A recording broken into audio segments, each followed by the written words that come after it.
Ketika aku akhirnya all out berubah, mereka tuh enggak yang kamu gini, enggak. Tapi enggak yang kamu jangan kayak gini, enggak juga. Jadi mereka diem ya aja? diem aja. Aku tuh hampir 3 tahun udah kira all out penampilan perempuan. Kalau misalnya memang ngerasa dirinya perempuan atau bergaya perempuan itu memang dari kecil, tapi all outnya itu 3 tahun. Bahkan celana dalam aku maaf ya, underwear aku tuh perempuan kan. Karena papaku tuh suka yang bersih, yang rapiin dari kamar, sekarang suka yang bantuin cuci gitu. Sesuportif itu. Belum kenalan sama diri Iya, sendiri. jadi mereka bener-bener yang belum tahu gue tuh siapa sih. Jadi kalau selama ini kalau karena banyak begitu aku hijrah banyak yang suka DM, Kak aku tuh juga pengen hijrah gini segala macam gitu. Alhamdulillah ya, Iya. jadi menginspirasi juga. Jadi gini segala macam yang selalu aku cuma kasih tahu ke mereka cuma kayak coba kamu kenalin dulu diri kamu sendiri. Karena ada yang kayak aku dulu merasa gue adalah seorang perempuan terjebak dalam diri laki-laki. Gak ada. Gue tuh perempuan, itu nggak ada. Nggak ada ya. Itu karena Itu coba deh lu bener-bener kenalin dulu diri lo. Bener nggak lo seorang perempuan? Bener nggak lo? Lo lihat dulu balik ke belakang masa kecil lo seperti apa. Apakah lo pernah punya apa segala macem? Itu tuh pas setelah hijrah tuh belum langsung berubah gitu loh. Pemikiran semua yang kayak aku anggap dulu tuh bener, pas hijrah tuh kayak enggak deh kayaknya enggak ya gitu loh. Itu yang kayak kadang suka jadi kayak oh iya kayak pengetahuan baru lagi gitu kayak Iya sih. oh iya dulu kok gue mikirnya gini ya, tapi ternyata sekarang kok gini ya. Iya. Bener ya dulu tuh salah berarti yang kayak gitu loh. Itu aku juga mengalami itu tapi di pernikahan. Dulu aku nggak percaya sama pernikahan. Oh iya. Walaupun mama papaku harmonis banget, kayak tiap hari aku melihat dia sangat harmonis, kayak temen ngobrol, tapi aku nggak ngelihat aku bisa mencapai keharmonisan itu sama pasangan aku. Kenapa kamu nggak percaya pernikahan? Karena aku banyak dicurhatin sama ibu rumah tangga. Oh iya. Aku banyak banget kayak aku sampai bingung ini kenapa ya ibu rumah tangga Pada curhat sama curhat gue. sama kamu. Karena aku banyak temenan sama yang lebih tua kan. Dan yang lebih tua ini tuh karena suka curhatin suaminya, curhatin keluarga, yang ngebuat aku tuh kayak Oh jadi kamu oh gila ya. Akhirnya ngebuat aku jangan-jangan orang tua gue juga mengalami ini cuma anak-anaknya nggak tahu gitu. Jangan-jangan gue nggak pernah tahu sebenarnya orang tua gue juga sebenarnya dulu mungkin punya masalah atau apa. Dan akhirnya itu yang ngebuat aku kayaknya mental gue gak akan siap deh untuk menghadapi permasalahan-permasalahan kayak gitu. Dan aku mikir gila ya hidup gue tuh udah ribet, kayak kerja tiap hari penuh dengan stres, mikirin tabungan, mikirin ini. Kalau aku nikah, aku malah Ditambah akan lagi. menambah problem gitu kan. Jadi aku sampai ngomong ke mama aku nggak mau nikah mah, aku nanti masa tua sendiri aja. Tadi kan aku pelihara binatang, kelinci kayak kucing kayak gitu, nanti aku terapi dia biar nggak takut kucing gitu kan. Aku tinggal di Itali, sampai aku tuh udah kayak ngetekin gitu, aku mau tinggal di Tuscany sendirian. Iya di Itali sendirian berkebun, paling temenan sama orang-orang sana atau punya masa tua sama temen yang emang mau ikut aku ke Itali juga gitu. Sampai mama aku tuh kayak astagfirullahaladzim, istighfar kamu nak gitu kan. Nah semenjak aku yang kayak datang ke kajian gitu-gitu. Terus itu akhirnya titik balik kamu akhirnya mempercaya lagi pernikahan karena aku sempet kecelakaan, sebenarnya bukan kecelakaan sih. Aku kan kalau datang ke kajian aku lihat temanya dulu. Kalau temanya emang gak relate sama aku, ya aku kayak nggak datang gitu. Karena misalnya temanya tentang anak, ya kan aku belum punya anak gitu kan. Terus aku nggak lihat nih temanya, ternyata temanya tentang nikah. Pernikahan, kamu datang. Itu kuping aku tuh udah panas banget pas di kajian. Duh ngapain sih ngomongin nikah? Udah gue keluar. Aku udah gitu kata teman aku tahan, siapa tahu ada yang nyangkut dan ternyata nyangkut gitu. Apa ada kata-kata apa atau apa yang akhirnya kamu Kayak pernikahan itu bukannya mimpi buruk. Aku kan selalu ngerasa pernikahan tuh mimpi buruk banget, mimpi buruk. Enggak, pernikahan tuh bukan mimpi buruk. Marriage is not a nightmare. Tapi itu adalah pintu rezeki dan pintu kebahagiaan. Tergantung siapa orangnya. Dan aku sampai konsul ke Ustadz Felix waktu kemarin aku bimbang gitu kan sama pasangan aku atau gimana. Dia bilang gini, yang paling penting itu adalah tujuan kalian sama nggak? Dan bukan tujuan dan kalau misalnya tujuan kalian sama nggak mau lewat jalan yang kamu mau. Misalnya tujuannya ke Turki. Terus yang satunya ke Turki juga. Tapi yang satunya pengen belok kanan, yang satunya pengen belok kiri. Itu juga nggak bisa. Kalau kamu tujuannya mau ke Turki, ya sama-sama. Maunya belok ke kiri apa ke kanan, maunya lurus apa muter balik dulu, kayak gitu kan. Dan kalau kamu udah nemuin yang tujuannya sama, lewat jalannya sama, kamu lihat orangnya. Kalau kamu liburan, kira-kira kamu cocok gak liburan sama orang itu? Ya kan, kayak ibaratnya kita analogikan ke kita liburan gitu. Kamu mau liburan nih ke Turki, kira-kira cocok gak nih liburan sama orang itu? Kan pasti kalau orang liburan kan nggak ada yang nggak cocok, nggak ada yang apa gitu. Jadi bener-bener banyak banget unsur-unsur yang harus diperhatiin, yang itu membuat aku sadar dan mengenal diri aku. Gue kayak gini, berarti gue harus cari pasangan yang kayak gini gitu, daripada dipaksa, daripada dan segala macam gitu. Itu akhirnya yang ngebuat aku kajian apa, akhirnya percaya lagi deh sama pernikahan. Itu juga yang ngebuat kakak kayak percaya lagi deh kalau gue tuh laki-laki, kalau gue hidupnya kesini gitu ya. Jadi sebenarnya kita ngalamin hal yang sama cuma unsurnya beda nih, beda elemen gitu ya. Dan aku ngerti banget rasanya kayak gimana gitu. Sampai sekarang aku tuh yang kayak, ya Allah turunin jodoh gitu. Kadang ya Allah mau jodoh sama dia gitu kan, ngedoain dari jauh aja. Ya nanti kalau jodoh deketin ya, bisa bikin boleh deh dibikin bisa deket lebih dari teman gitu. Akhirnya jadi yang kayak dulu mah boro-boro gitu kan, kayak dia udah siap dong nih kayak. Siap enggaknya sih itu tricky banget. Kata Ustadz Felix juga, Mbak, menentukan siap atau enggak nikah tuh tricky banget kan. Jadi kayak mungkin kalau sekarang ya belum siap, cuma mau. Cuma kalau misalnya aku mau menikah gitu. Dulu kan aku nggak mau nikah pokoknya. Enggak. Kalau sekarang aku mungkin belum siap, tapi aku mau suatu saat nanti untuk menikah. Akhirnya aku percaya gitu. Dan kakak juga kayak gitu kan, maksudnya akhirnya percaya. Tapi sempat kepikiran mau berkeluarga nggak?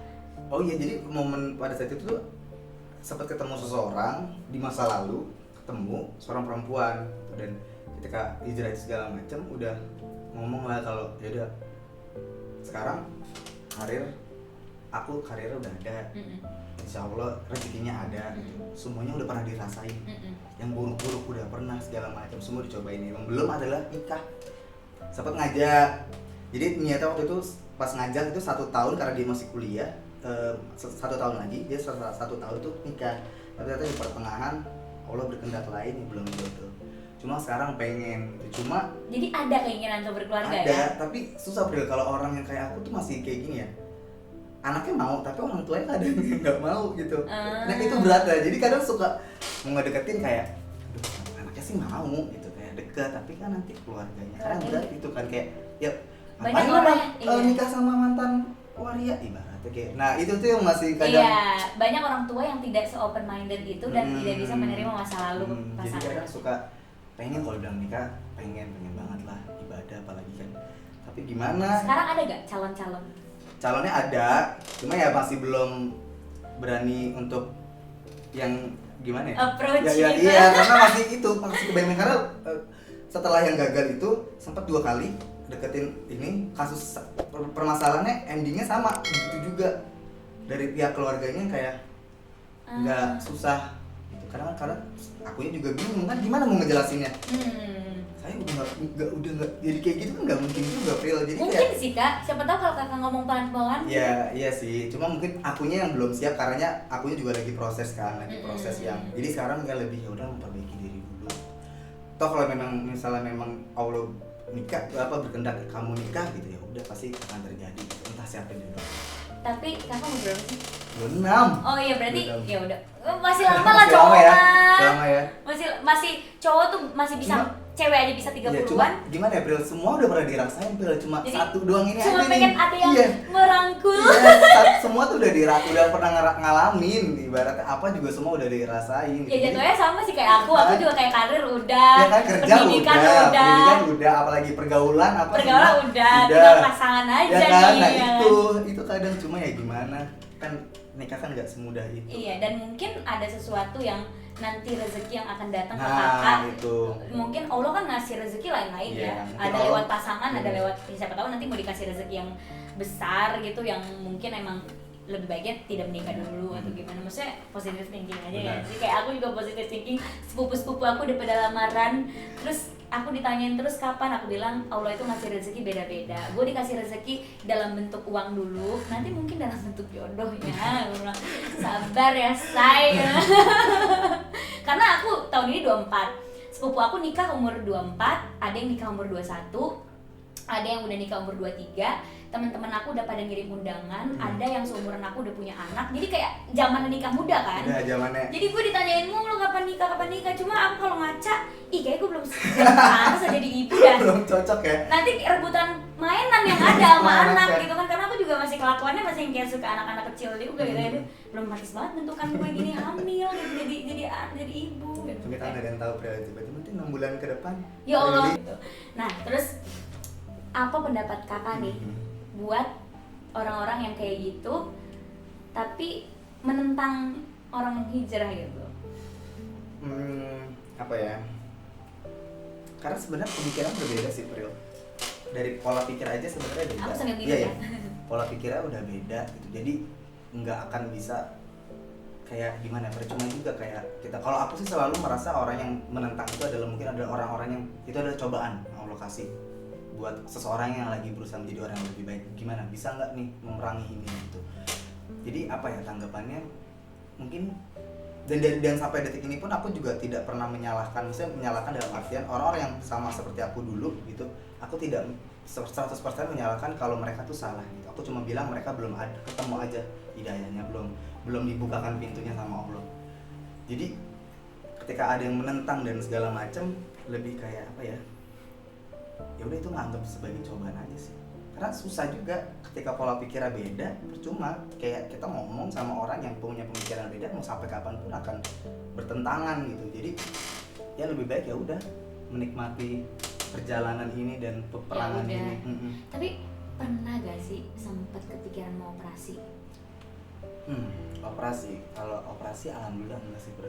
Enggak ya? Karena kan itu langkah besar Iya, banget iya. kan. Dan aku sih jujur menyayangkan sih orang-orang yang udah sampai tahap operasi segala macam gitu, karena kayak Nggak bisa dirubah lagi. Iya bener, kayak aduh, maksudnya dan alhamdulillah aku enggak gitu. Pada saat itu sih masih belum nggak ngerti gimana, nggak ada. Maksudnya kayak kalau cowok dirubah jadi cewek kan bisa, tapi Hmm. kalau cewek dirubah jadi cowok kan nggak bisa. Iya benar. Nggak bisa lagi gitu dibalikin. Jadi kayak pernah gak sih ada yang curhat sama kakak nyesel gue operasi gitu, pernah gak? Pernah ada. Serius? Salah satu orang di DM, tapi aku nggak kenal dia, di DM Instagram itu dia cerita panjang lebar. Oh dia nge-DM kakak? Nge-DM, abis itu dia cerita kalau dia udah operasi, terus dia menyesal. Dan dia bilang penyesalannya itu benar-benar kayaknya sampai nanti dia meninggal tuh akan tetap terus ada. Bahkan dia sendiri ngomong, kayaknya nanti aku ketika aku udah meninggal pun aku tetap akan menyesali itu sampai nanti hari akhir. Oh my god. Dan aku kayak Alhamdulillah gue enggak gitu. alhamdulillah kayak pas baca gimana kayak ya Allah, aku juga bingung gimana, aku ilmunya belum nyampe untuk ngasih tahu. Jadi aku cuma bisa yang kayak ngasih sisi-sisi positifnya, kayak ya mungkin kamu ini salah mungkin gitu, udah sampai di titik ini, cuma ya setidaknya berarti kamu jangan sampai melakukan kesalahan lagi yang lain-lain. Jadi kalau bisa sekarang ya walaupun nggak ngerti gimana, tetap adalah di jalannya Allah kayak gitu. Tapi sorry nih aku bingung nih ya. Kalau misalnya orang transgender nih, terus tobat itu gimana ya? Nah Maksudnya itu tobatnya pakai kerudung atau Nah. atau kembali jadi cowok lagi? Enggak, serius aku. Iya. Enggak, sorry banget yang melakukan itu. Aku nggak maksud menyinggung, tapi aku karena awam banget dan aku nggak ngerti sama sekali. Sama aku pun yang ada di Iya kan? lingkungan itu sampai detik ini pun kadang suka bertanya-tanya, karena aku juga masih belum dapat nih gambaran-gambaran yang seperti Iya, itu karena aku gitu. mikirnya gini, dia udah operasi kan, operasi alat vitalnya gitu menjadi perempuan, operasi segala macam menjadi perempuan. Apakah kalau misalnya dia tobat sebagai perempuan atau sebagai laki-laki, itu kan aku bingung. Nah, iya. Nah kalau misalnya dia tobat sebagai laki-laki, kan alat vitalnya nggak bisa Benar. dibalikin lagi jadi laki-laki. Nah itu loh, maksudnya pernah nggak sih ada yang kejadian dia tobat terus tobatnya jadi perempuan atau jadi laki-laki gitu? Belum pernah sih, belum pernah dengar deh. Itu bingung Iya, banget sih. bingung. Kayak tiba-tiba dia oke, mungkin alat vitalnya tetap perempuan tapi atasnya dia rubah lagi jadi laki-laki gitu, dan dia tetap Mungkin. jadi laki-laki tulen gitu. Cuma Mungkin tetap laki-laki sih, Bro. Tetap laki-laki harusnya ya? ujungnya, walaupun alat vitalnya perempuan gitu, tapi kayak tetap harus laki-laki kan, fitrahnya kan laki-laki. iya sih ya. Kan? Jadi Ini tetap bingung harus banget sih gue. laki-laki. Sumpah. Iya kan? Kayak ya it's very complicated sih, dan kayak bener-bener perkembangan teknologi Benar. dan kecanggihan Benar. medis tuh yang ngebuat kita jadinya kayak melakukan sesuatu yang beyond dan Iya.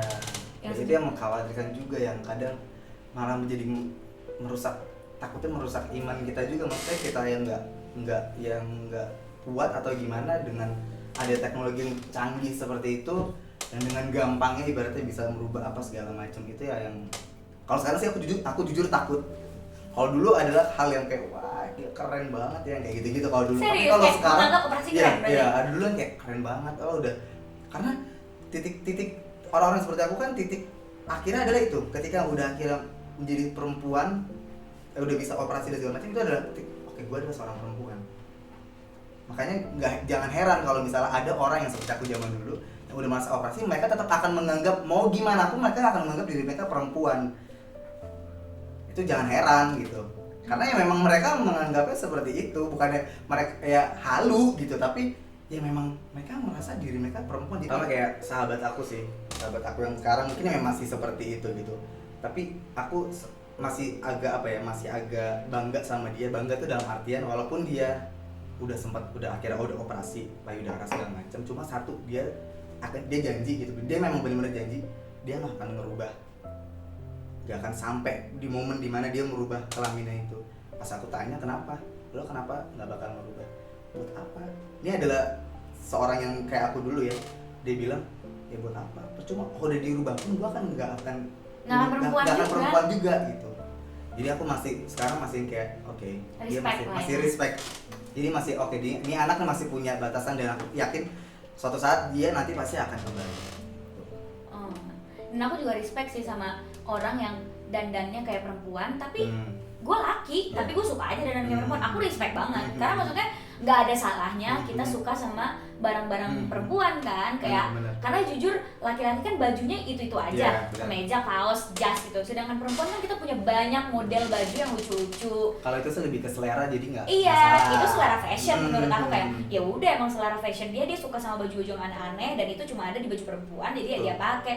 Tapi dia tetap bilang gue laki-laki, tapi gue suka aja dan pakai baju perempuan karena emang lucu dan malah jadi inspirasi fashion kita semua kan.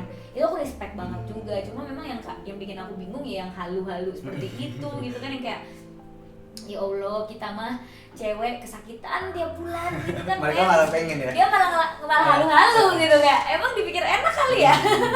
Nah kita aduh pokoknya tiap bulan tersiksa gitu kan. Tapi thank you banget sih kakak, maksudnya udah seterbuka ini mau sharing gitu, karena jujur hal kayak gini kan masih tabu banget ya. Iya, makanya aku juga seneng banget pas Prilly ngajak gitu kan. Prilly kan audiensnya banyak banget gitu, jadi pas seneng banget karena akhirnya bisa datang, akhirnya bisa sharing gitu, buat jadi pelajaran juga kan buat yang nonton juga, biar tahu gitu maksudnya perbedaannya ini dan ini, orang yang seperti ini pengalaman seperti apa segala macam. Intinya kayak Tuhan tuh nyiptain kita pasti nggak mungkin salah gitu. Jadi ya Tuhan memang menciptakan kita kan beragam, tapi nggak mungkin salah. Nggak mungkin salah. Jadi kalau lo laki-laki, ya lo laki-laki, lo nggak mungkin Tuhan tuh salah naro arwah gitu kayak lo arwahnya perempuan gitu, lo perempuan di dalam laki-laki itu nggak mungkin banget kan. Ya kalau udah diciptain laki-laki, kalau udah diciptain perempuan gitu kan. Jadi kayak jangan pernah menganggap Tuhan nggak adil dan Tuhan salah gitu. Oke, untuk menutup obrolan ini, pesan apa sih yang kakak pengen sampein gitu? Yang mungkin kalau kakak jawabin DM kakak satu-satu nggak mungkin kejawab kan, tapi kakak bisa sampein gitu di sini. Apa ya? Buat teman-teman semua, apalagi generasi sekarang ini kan, intinya adalah mau kalian sebandel apapun, mau kalian serusak apapun, tetap harus ingat kalau kalian itu punya Tuhan. Itu aja sih. Karena itu yang akan yang nantinya kalian merasa kalau kalau kalian nanti suatu saat pasti akan ada batasannya, akan ada hidayah dan segala macam. Jadi intinya mau sebandel apapun, serusak apapun, sejago apapun, intinya tetap harus percaya Tuhan itu ada.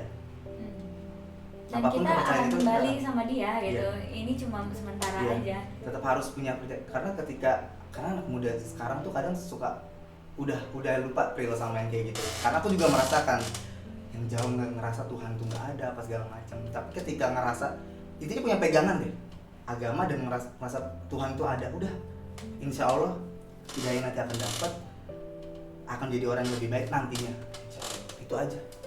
Ya, dan menurut aku sih agama apapun itu Hmm. jangan memikirkan di luar kapasitas otak kita sih. Itu kan juga pesan Tuhan kan, kayak ada otak manusia yang kita nggak bisa sampai gitu. Kayak misalnya kita mikir Tuhan tuh kenapa bisa nggak kelihatan, di mana letaknya gitu. Kalau kita mikirin itu nggak habis-habis gak sih? Nggak habis-habis. Udah ikutin aja apa yang ada di kitab gitu, agama apapun itu gitu, dan jadi orang baik, berbuat baik gitu, jangan macem-macem aja gitu kan. Karena ya kalau kita kebanyakan mikir yang di luar kapasitas otak kita, itu kan nanti akan muncul pemikiran-pemikiran yang akhirnya membuat kita belok kan. Jadi malah kepecah fokusnya.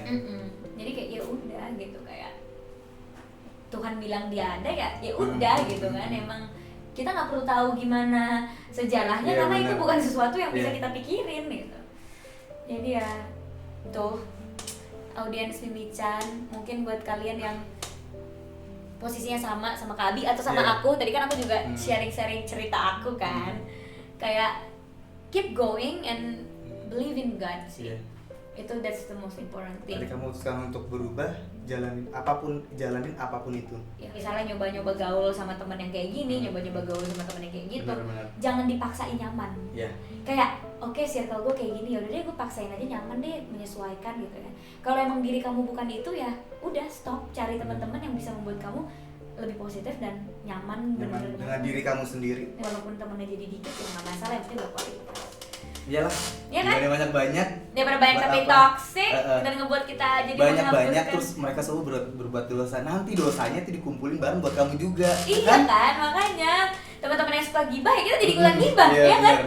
Yang suka minum alkohol pasti nanti mau nggak mau kita juga keikut-ikutan kan, amit-amit nauzubillah gitu. Jadi ya thank you banget Kak Abi Terima kasih udah mau juga, diundang ke Prilly. Mimichan. Semoga buat kalian ini bisa menginspirasi kalian Bisa semua ya, bermanfaat. bisa bermanfaat buat kalian dan bisa membuka pikiran-pikiran kalian juga. Dan maaf ya kalau misalnya ada yang salah-salah kata dari aku atau dari Kak Abi, karena kita memang di sini menyampaikan perspektif kita Ya, gitu. perspektif dan berdasarkan Pengalaman, pengalaman iya. pribadi masing-masing. Kalau misalnya kalian punya perspektif yang beda dan pengalaman yang beda, ya nggak masalah, karena setiap orang punya pengalaman dan jalannya masing-masing. So thank you so much udah nonton sampai habis. Sampai ketemu di Mimichan berikutnya, dan thank you buat Kak Abi. Terima kasih, Prilly. Yeay, dadah.